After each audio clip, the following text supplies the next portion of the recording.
Video को शुरू करने से पहले आपको एक बात बता देना चाहता हूं कि मैं किसी धर्म पर उंगली नहीं उठाऊंगा, ना ही भगवान की आलोचना करने वाला हूं।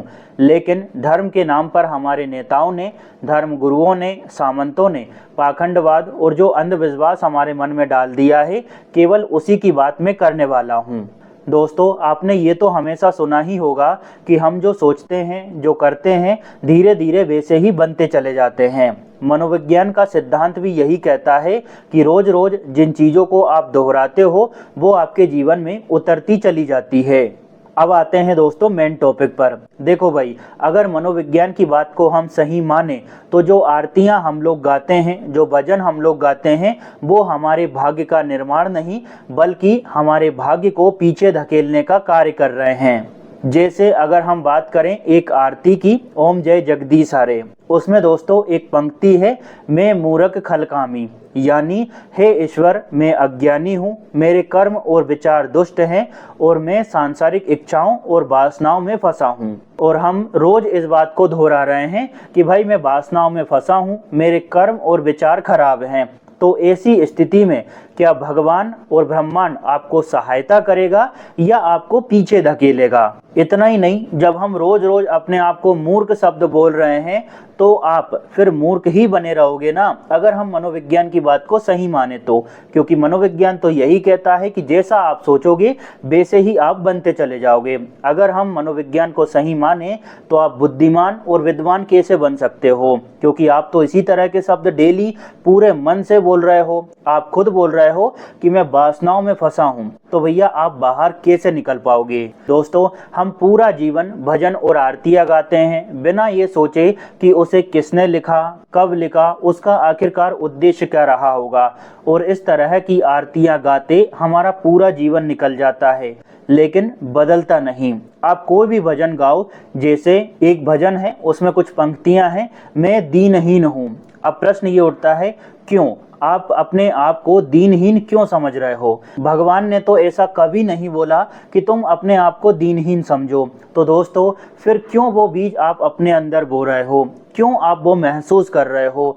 ऐसे भजनों को गाने से आप खुद बताइए, आप पीछे जा रहे हो या आगे बढ़ रहे हो? ऐसे तमाम भजन और तमाम आरतियां हैं दोस्तों, जिनको कई लोग रोज अपनी जिंदगी में दोहराते हैं और मैंने आज तक उनका जीवन बदलते हुए नहीं देखा। आखिरकार कैसे बदलेगा जब आपने विचार तो दीनहीन बना रखा है? तो आप दीनहीन ही बने रहोगे ना। जबकि हमारी भगवत गीता का कहना है कि भाई कर्म पर अधिक ध्यान दो, लेकिन वो हमसे नहीं होता। हम सिर्फ चमत्कारों के भरोसे ही बैठे रहते हैं। इतना ही नहीं, हम लोग रोज गाते हैं, अंधे को आंख देत कोड़िन को काया, लेकिन भाई आज तक मैंने ऐसा नहीं देखा कि किसी भी अंधे को रोज मंदिर जाने से आंखें मिल गई हो। एक भी उदाहरण दोस्तों मुझे तो नहीं मिला कि भाई किसी को कोढ़ हो रहा हो और उसका कोढ़ केवल मंदिर जाने से खत्म हो गया हो। और अगर ऐसा होता तो एक भी कुष्ठ आश्रम या हॉस्पिटल नहीं दिखाई देना चाहिए, एक भी आपको अंधा नहीं दिखेगा। दोस्तों, प्रसिद्ध कथावाचक जगत गुरु राम भद्राचार्य खुद बेचारे अंधे हैं, जबकि सबसे पहले उन पर ही कृपा होनी चाहिए, लेकिन ऐसा नहीं है, जबकि वो तो रात दिन भक्ति करते हैं। सच बताऊं तो दोस्तों, भगवान इस चीज का भूखा ही नहीं है। हम लोग मंदिर जाते हैं, बोलते हैं कि हमारा काम हो जाए तो 100 या 500 का प्रसाद चढ़ा दूंगा। ये सीधी तौर पर एक रिश्वत है जो हम भगवान को दे रहे हैं। और भाई आप खुद सोचो कि ऐसा करोगे तो आपका काम होगा? शायद नहीं होगा। दोस्तों, नेताओं ने, धर्मगुरुओं ने, सामंतों ने आपको सिर्फ भगवान की आशा ही दी है, इसके अलावा कुछ नहीं दिया। और वो भगवान की आशा आपके लिए अब धीरे धीरे निराशा बनती जा रही है। जबकि सच तो ये है कि ये जो पाखंडी लोग हैं, इतना भगवान पर विश्वास करते ही नहीं हैं, बस आप लोगों को उसमें फंसा दिया है। अगर आप कभी वृंदावन जाओगे तो पंडित आपके हाथ में बिना चढ़ावा दिए आंटी नहीं बांधेगा। यहाँ पर जो बांधी जाती है उसको आंटी कहा जाता है। मुझे नहीं पता आपकी तरफ क्या कहते हैं उसको, लेकिन मैंने देखा है कि वृंदावन में जब कई लोग जाते हैं तो जब तक चढ़ावा नहीं चढ़ाते तब तक पंडित सीधे मुंह बात भी नहीं करता। और दोस्तों कुछ पाखंडी तो सीधे तौर पर डिमांड करते हैं, जो दरबार में आएगा पहली बार वो तेल की बोतल, देसी घी, मधुसूदन का, लोकल वाला देसी घी बिल्कुल नहीं चलेगा, ध्यान रखना भैया। मधुसूदन का घी लेके आओ, वो लेके आओ। बाबा ब्रांड की बोतल आती है सरसों के तेल की, वो लेकर के आओ, ठीक है भाई। जो नहीं ला सकता शाबाश, तो वो कृपया करके अपने घर बैठे, बहुत सारे दरबार खुले में, वहां जा चले जाए।